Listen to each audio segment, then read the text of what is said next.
Hello hi అందరికి welcome back to our channel. అందరికీ శ్రీరామనవమి శుభాకాంక్షలు. టమాటాలను జ్యూస్ అయితే బాగా ఎండిపోయినాయి. ఇప్పుడైతే పచ్చడికి అయితే కావాల్సిన పదార్థాలు చూసేద్దాం.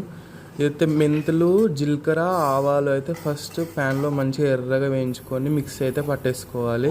ఒక దాంట్లోకి తీసుకోవాలి. అలాగే మనం టమాటాలు అన్నీ ఎండిపోయినాయి కదా, వాటిని కూడా మిక్సీ పట్టుకోవాలి. పౌడర్ ఇట్లా ఫైన్ పౌడర్ లాగా కాకుండా కొంచెం బరకగానే మిక్సీ పట్టుకోవాలి. అలాగే ఒక కేజీ వెల్లుల్లిపాయలు అయితే మిక్సీ పట్టేసుకోవాలి. మనం జ్యూస్ మొత్తం ఎండిపోయింది కదా, అది కూడా మిక్సీ పట్టేసుకొని పక్కకు పెట్టుకోవాలి. ఇవన్నీ అయితే మంచిగా కలుపుకోవాలి. మన 10 kgs పికిల్స్కి అయితే 1 kg అయితే కారం పోస్తున్నాం మేము. మీ టేస్ట్కి తగ్గట్టు అలాగే కారానికి తగ్గట్టు అయితే మీరు వేసుకోండి. ఇలా కలిపి మంచిగా పెట్టేసుకోవాలి. అంతే, మన పచ్చడి అయితే రెడీ. మనకి ఎప్పుడు కావాలంటే అప్పుడు ఉప్పు అయితే వేసేసుకోవాలి. అయితే ఎన్ని సంవత్సరాలైనా స్టోర్ ఉంటుంది. కాకపోతే దీనికైతే వాటర్ అయితే అసలు తగ్గద్దు. అంతే అండి, మన పికిల్ నచ్చిందని నచ్చితే లైక్ చేయండి. ఈ పచ్చడి ఫుల్ ప్రాసెస్ కావాలంటే కామెంట్ చేయండి.